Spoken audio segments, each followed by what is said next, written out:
We are live. So I wanted to say welcome to everybody. Just a few housekeeping things to put into place.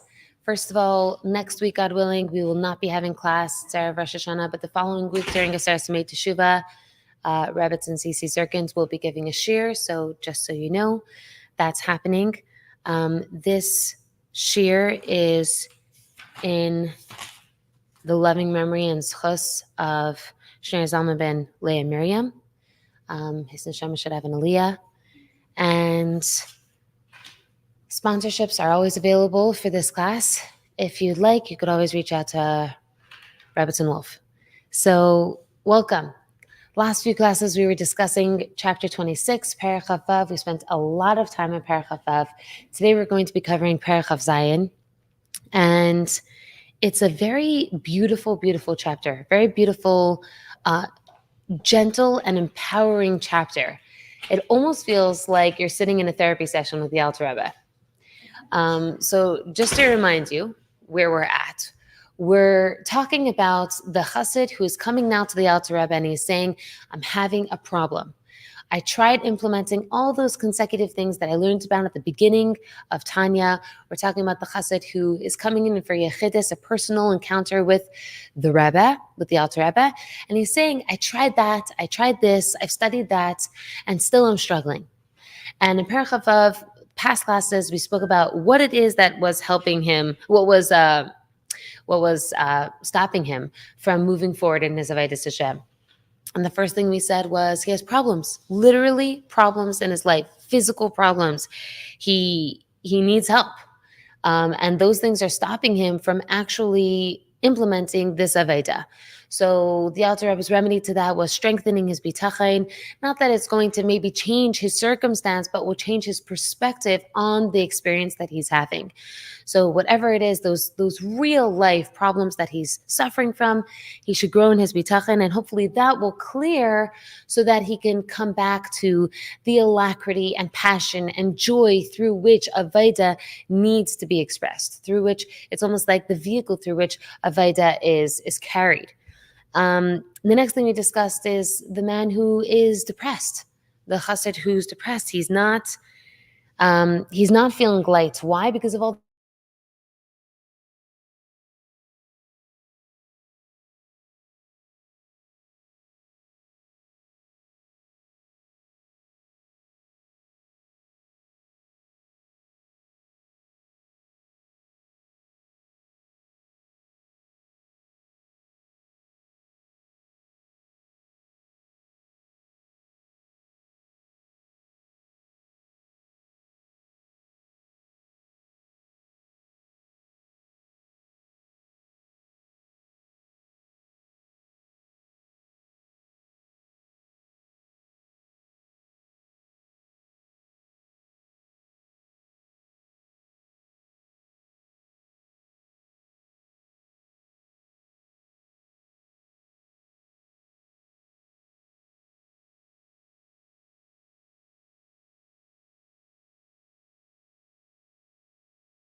Yes, and now we're good.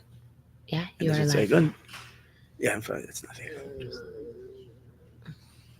Okay, You're perfect. good. Sorry, It's still we're showing back that live. it's live. Yeah. Yeah, I see live. Baruch Hashem.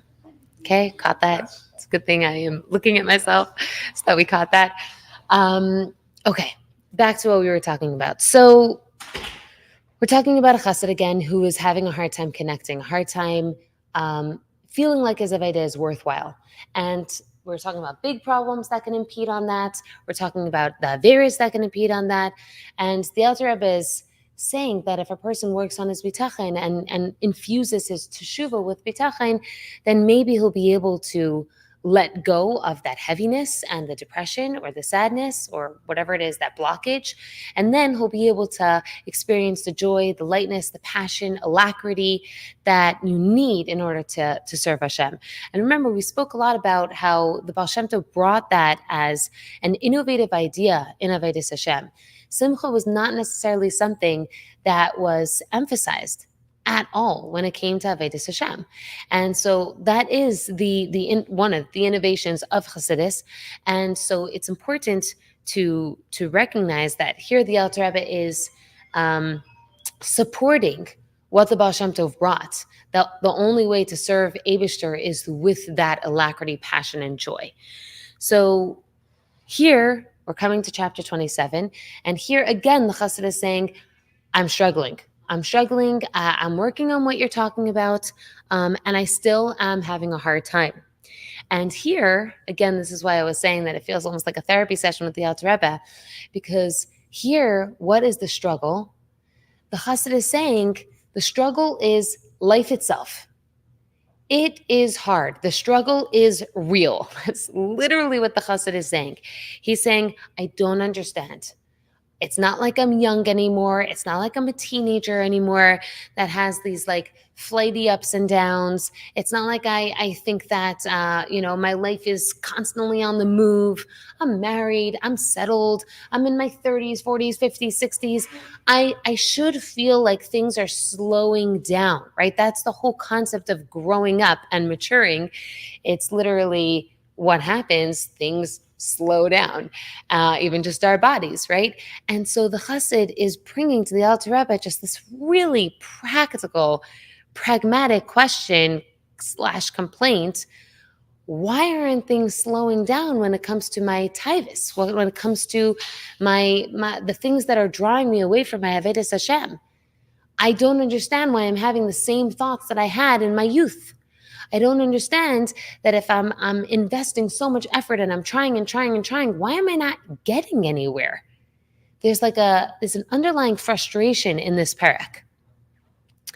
And the Alter Rebbe hears it, right? The Alter Rebbe says, I hear you. I hear the struggle. I hear what's happening for you. And this is literally the purpose for the entire Tanya. The Tanya was written for the Beinoni, for the struggler. And I'm hearing how frustrating and painful and harsh the conditions are. So the Alter Rebbe, he starts off with talking to this chassid, right, to this imaginary chassid. And he says, what I'm hearing from you is that you want to get somewhere. You want to graduate. You want to feel like you're working so hard and you're going to actually arrive. Like there's some sort of like plateau experience where I've invested so much in turning away from these morbid thoughts or depressing thoughts or jealous thoughts or inappropriate thoughts or non-godly thoughts or extremely selfish thoughts. And I want to feel like I am growing, like I'm graduating at a certain point. Is there an end in sight? And the Alter Rebbe literally answers and says, I'm sorry, there isn't. There is no end in sight for you. The end is right here, right now. That's what you're supposed to be doing. And it's not like there's going to ever be a time where you will have arrived. The struggle will be forever.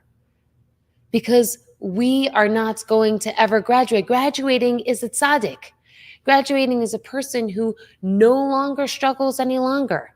He doesn't have to feel like he is afraid of falling to sin. He has other challenges. He has tzaddikim challenges, and that's a part of Sefer Shel Tzaddikim. But here, where we're talking about our real life, you're never going to experience that sense of, I have graduated, I have come to it, I know what the end looks like.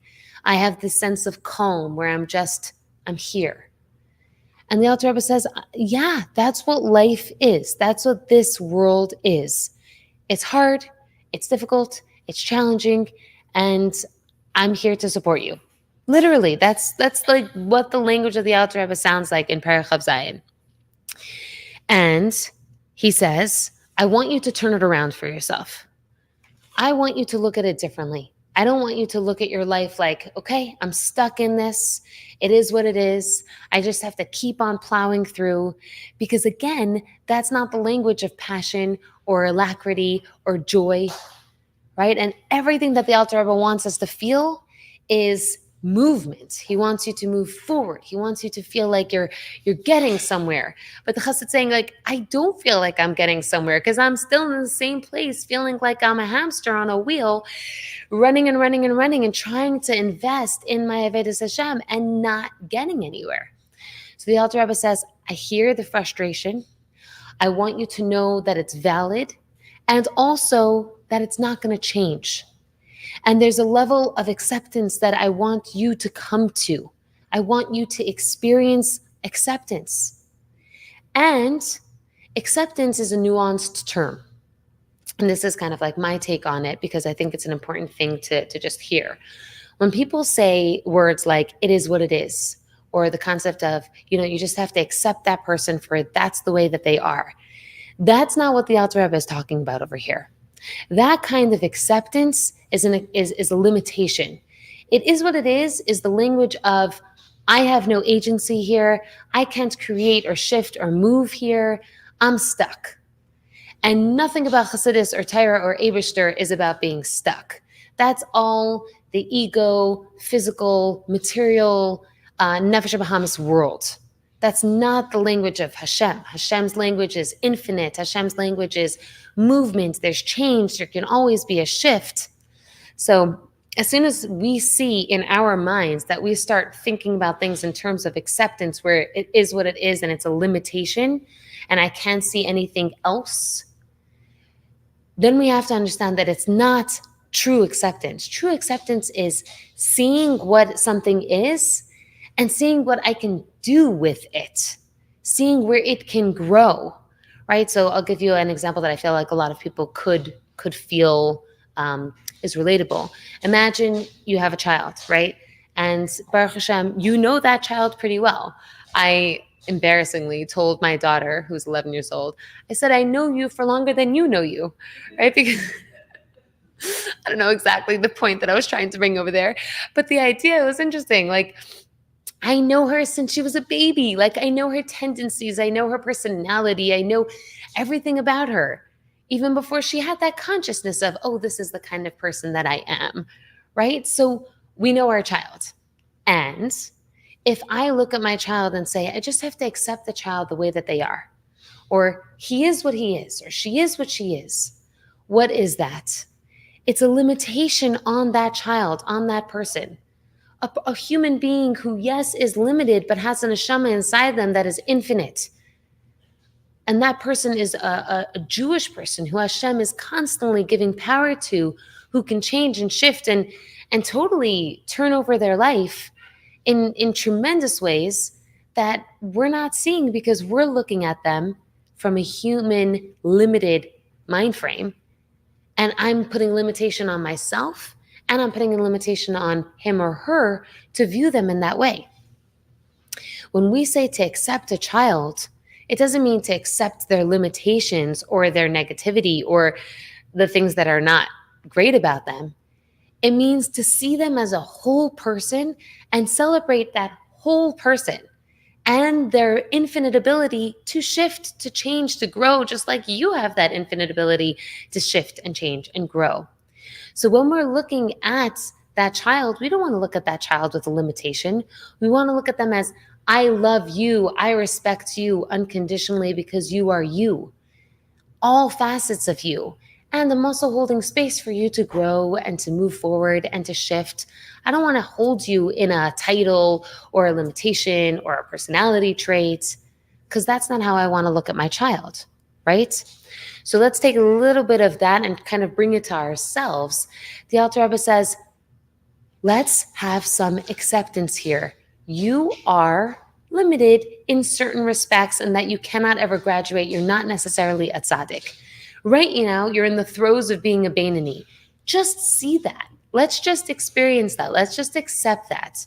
You are not perfect and you will not graduate and you are supposed to struggle. But I don't want you to feel limited by it. I don't want you to feel stuck by that. I want you to feel agency here. So let me turn it around for you and let me present something different.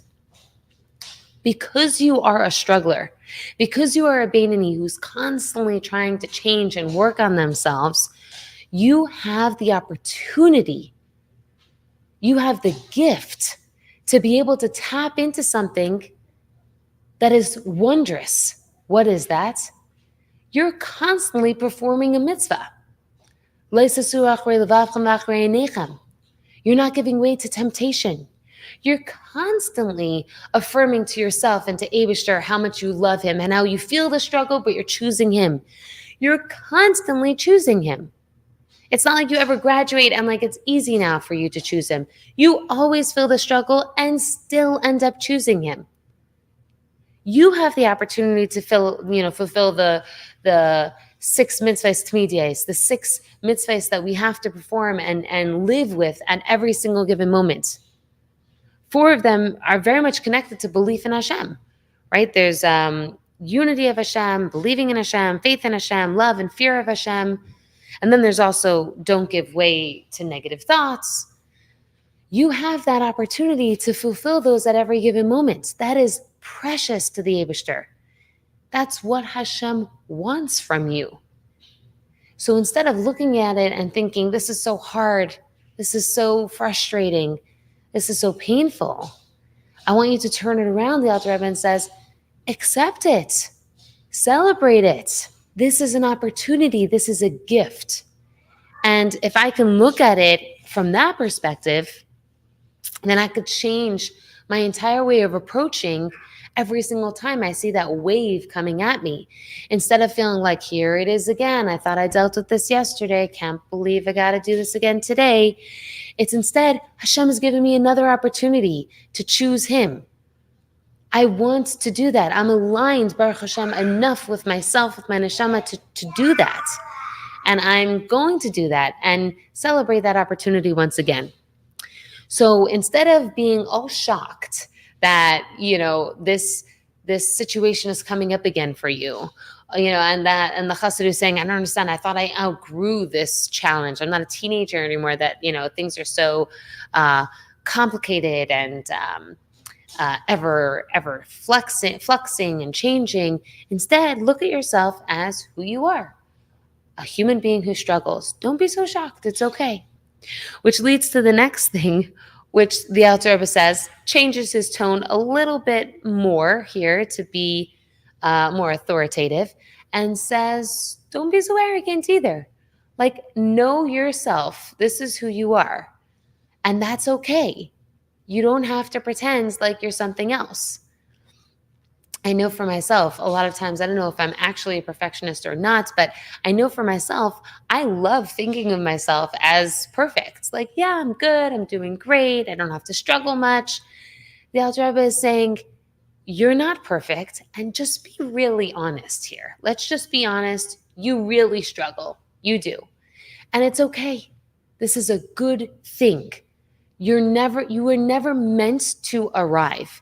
And I feel like this is a huge innovation that Chassidus brought to Jewish lifestyle, because at the time, let's say, of the Baal Shem Tov, there were many people who thought they had arrived, right? So there was 2 different Jews when it came to the times of the Baal Shem Tov. There was the Yid who grew up in a family who had somewhat enough money, or married into a family that had somewhat enough money. So therefore he was able to learn and sat and learn. And therefore he was able to take some of his wife's dowry and invest it into a business. And he had a little bit of business coming in, and he was at the same time able to learn. And basically he had it good.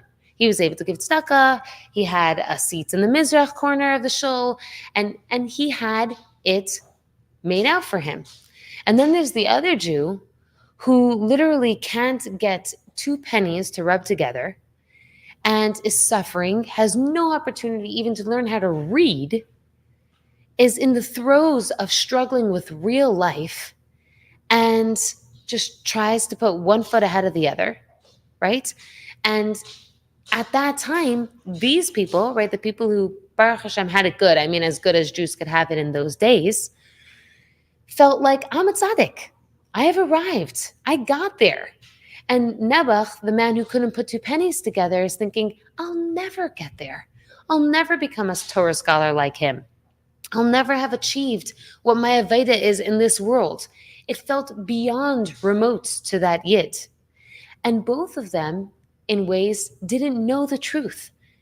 And the innovation that the Baal Shem Tov brought to Jewry of that time, to European Jewry, was you, the one who's a Torah scholar who feels like you have it all going for you, you're not a tzaddik.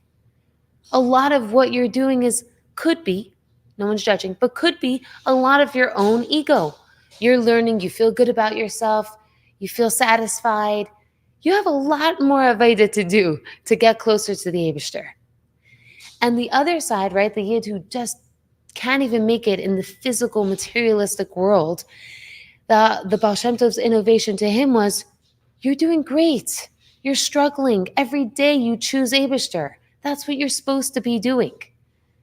You're just as much a struggler and Beinani as the man who's sitting and learning Torah all day. You're both there. You're both doing the right thing. You're both needing to look at yourself honestly and tell yourselves, this is what I'm supposed to be doing. Celebrate it.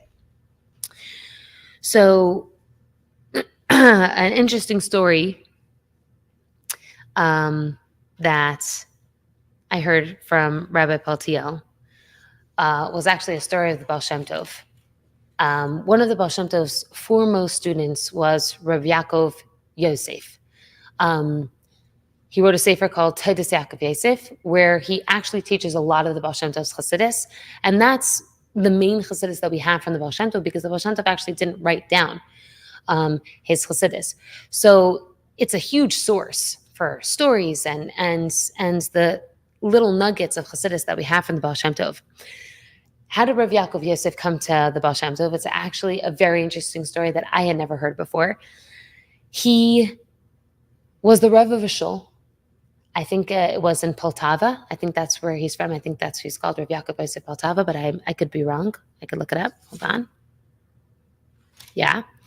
And in those days, when they lived in a small shtetl, they used to, the way you're supposed to do it, according to Shulchan Aruch, is you're supposed to put on your talis at home and then walk to shul in your talis. So imagine 6 a.m., that's when the minyan is supposed to start. Rav Yaakov Yosef would come to the shul, and the moment that he walked in, that's when minyan would begin. That was like out of deference to the Rav. So everyone else would be there before him. As soon as he walked in, the minyan starts, and they start davening 6 a.m. like clockwork. One day, he comes, he's wrapped up in his talis, and he comes to shul, he walks in, no one's there besides for him and the shamish. No one. And he thinks, did I sleep in? What time is it? He asks the shamish. The shamish says, no, it's the right time. He says, where is everybody? He's like, I don't know. So they wait a little bit. And then he says, okay, could you go find out? He's asked the shamish to go find out where's the whole congregation.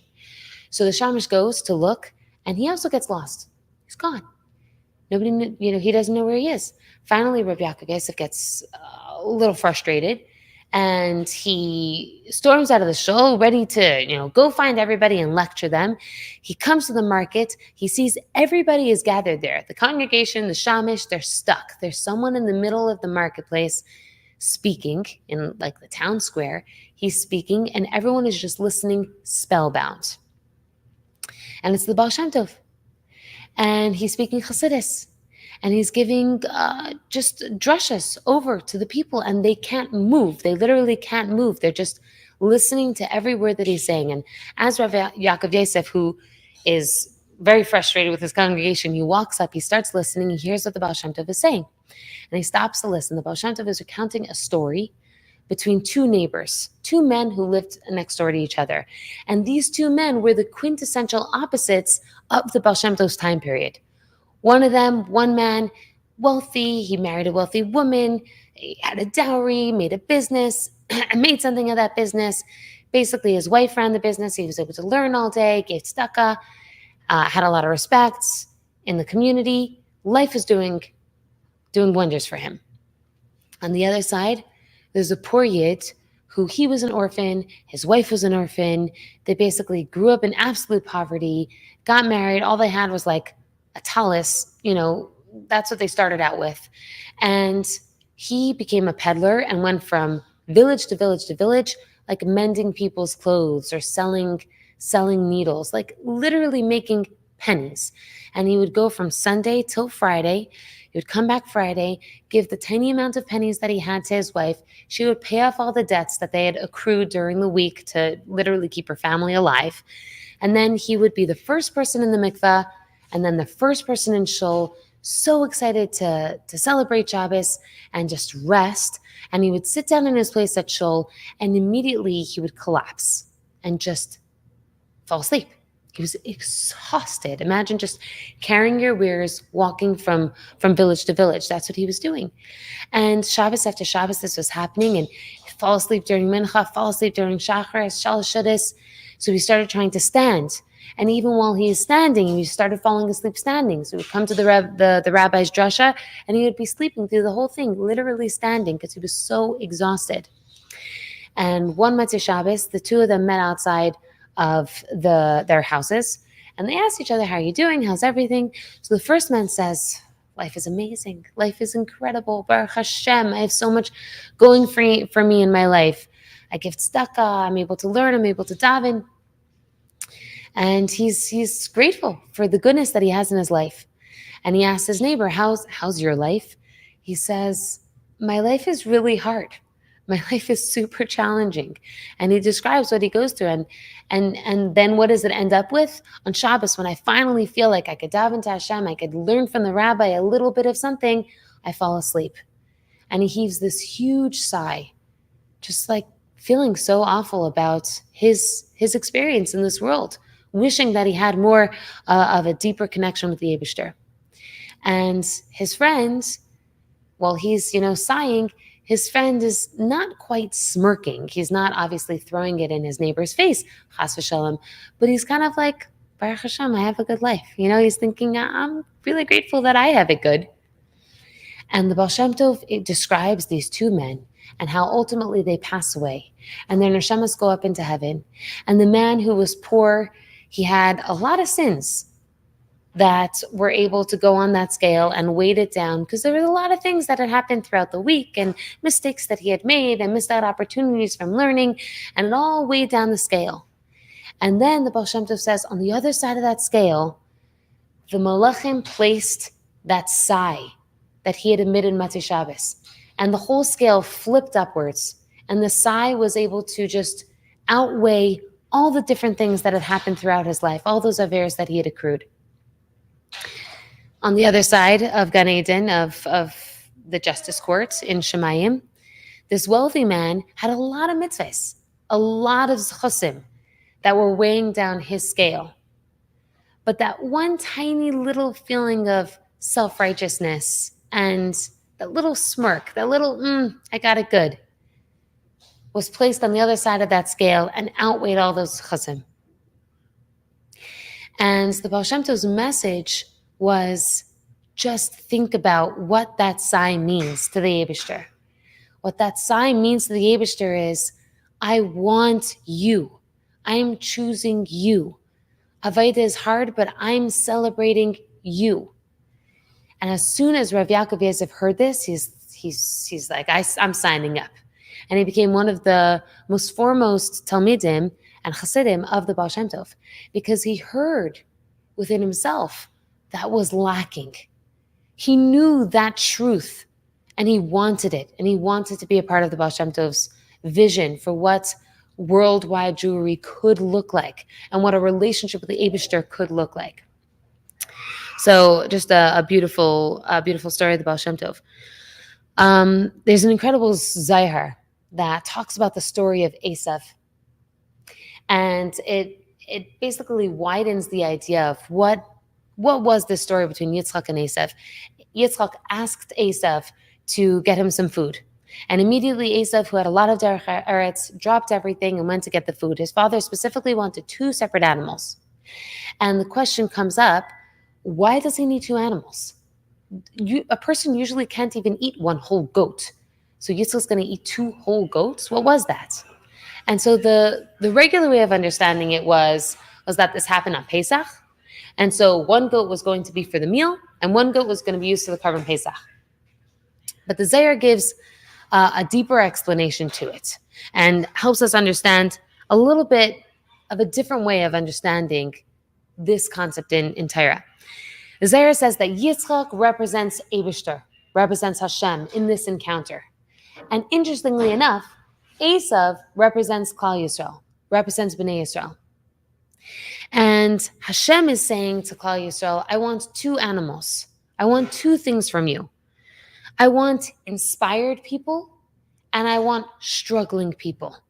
I want people who are always motivated, always connected, have definitely graduated. Those people are tzaddikim. I want those. And I also want people who are unfinished. They are not yet complete. And the Zohar continues to explain, what does it mean that that's what Hashem wanted? The finished people and the unfinished people. And the Zohar says something really interesting. He says, there are foods that you could eat that are sweet and delicious. You pick it off the tree, you get it from the ground, and it is delicious and easy to eat. And then there are other foods that are unedible. You cannot eat them because they're sour, or they're not cooked properly, they're not ready or edible to actually eat. And it takes a skilled worker, skilled cook, chef, to be able to take that food and make it finished. Give it a finished product. Make it actually edible to eat. The pleasure that the Eibishter gets from the unfinished food that is developed and brought to him as a finished food is so much greater than the joy that the Eibishter sees and feels from the tzaddik's edible, delicious, easy-to-eat food. So the Zohar is bringing something that we already know, right? We know from Chassidus, we understand that Hashem appreciates the struggle. He wants the struggle. But sometimes we don't give ourselves that gentleness to just understand it's okay. It's okay to feel frustrated. It's okay to feel like it's hard, and it's okay to struggle. There's a virtue, right? There's an inherent virtue in struggling. The Alter Rebbe then ends off the Perek with talking a little bit about how to help yourself in this struggle. And again, back to what to me sounds like a therapy session, is the Alter Rebbe saying, Hashem just wants you to stretch a little bit every day. Yes, he's going to bring you challenge. Yes, every day you feel the challenge that he is bringing you, but you also have to choose to stretch. Find opportunities for yourself to stretch just a tiny bit more. And the Alter Rebbe brings this concept called iskafia. Iskafia means to bend yourself, to open yourself a little bit more, to stretch yourself a little bit wider. Oftentimes when Chassidim talk about iskafia, they talk about, let's say, food. Don't eat the ice cream. Withhold from eating that last bit of food that you're drawn to or you want. But here, and those are great examples. But I think a broader idea of what the concept of iskafia is the idea of, I know where a temptation comes from, and I know where a series of averas come from. As soon as I give sway to something, a little tiny thing, it grows. It gives power to that avera, right? So I say lashon hara this one time. The next time, it's a little easier. The next time, it's a lot more easier. And that avera can grow and take control. And right, like we were learning much earlier in Tanya, it takes control over the city. It takes the power in its own hands instead of you having the authoritative rule over the city. And so here the Alter Rebbe is saying, in order to make sure that that doesn't happen, let's be proactive. Let's try to practice taking authority and saying, I don't want to give way to that. I want to stretch myself a little bit more. I want to open myself up to something different. This links a little bit to an aphorism by the Chassidim, which is, whatever I desire, I shouldn't have. I shouldn't have that in my life.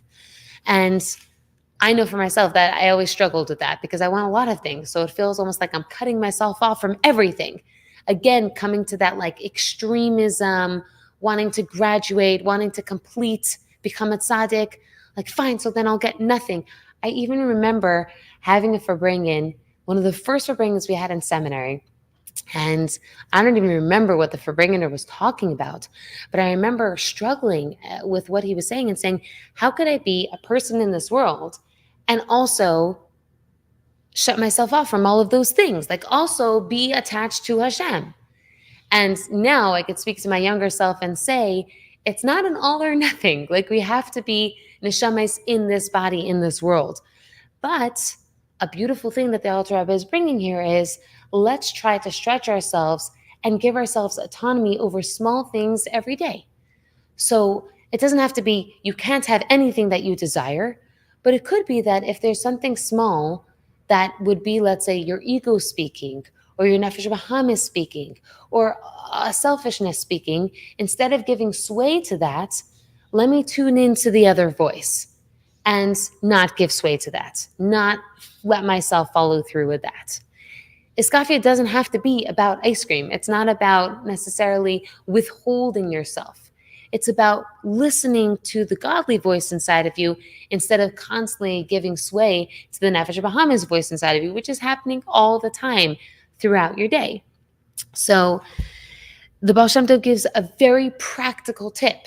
If you want to celebrate and be involved in being the struggler and really be honest about being the struggler. It's okay, you're not perfect. Hashem doesn't want you to be perfect. Hashem loves your imperfection. Hashem loves your struggle. He loves that you choose him every day. So what should you do practically? Don't just wait for him to challenge you or for that thought to arise within you. Choose to be the struggler. Say, I'm ready for it. I'm consciously going to enter into my day and say, I know that this is something I struggle with. I'm going to resist. I'm calling my sister, my friends. I know that I usually talk about this and this and this. I'm not going to today. I know that I'm going to eat today. And, in this specific area, I'm going to dedicate that to Eibishter instead of it just being because I like it, I desire it. So that's Perek Chav Zayin, a very compassionate, gentle Perek, but also so practical, something we could really take away with us. And I think that it's Hashkach Pratis, obviously, that it all ended up that we're having it here in Elul right before Rosh Hashanah. But I find in Elul, it's very easy to fall into this hashkafa of the heaviness of what Elul is and how we have to do our reckoning and we have to make sure that we're just perfect by the time we get to Rosh Hashanah because our whole year depends on it. And there's an immense amount of intensity that a person can be feeling in Elul, which has its place. But let's just remember what the Alter Rebbe's point here is that any sort of Avaida is supposed to be motivating. It's supposed to move you forward. It's not supposed to make you feel stuck. So if you're feeling like the Chashvan and Nefesh or the intensity of Elul is starting to make you feel really stuck and not be able to move forward or overwhelmed because I can't ever get there, so then the Alter Rebbe is saying that's perfectionism. That's you just wanting to graduate. That's you wanting to be the tzaddik. It's okay. Hashem loves you. Hashem sees you for who you are. Hashem desires your teshuvah. He's waiting to forgive you. So just be gentle on yourself and stretch yourself a little bit towards aligning yourself with your neshama, with your godly soul, with your godly voice, instead of the opposite. And again, don't give sway to the lie that you'll ever get there. Be honest with yourself, accept yourself, true acceptance, not limitation acceptance, true acceptance of this, like celebrating that this is who I am and this is the opportunity that I have. And let's be proactive about stretching myself a little bit every day to choose Hashem over myself, over Nefesh Bahamis. So I feel like Perek Chav Zayin is perfectly, just like the perfect idea to have in mind during the month of Elul, entering to Rosh Hashanah, where we want to be there. We want to be close to Eibishter, and we also want to be realistic and true with who we are. It's okay. I'm a struggler. And Hashem knows, and Hashem still loves me and wants to give me a beautiful year. And at every opportunity, I will do shuv, and I will return to myself, who I really am, which is I want to be aligned with Eibishter. So I want to wish everyone ksiva, chesima teiva, good gebencht yar. We should all feel that alignment and experience it in Yerushalayim this year.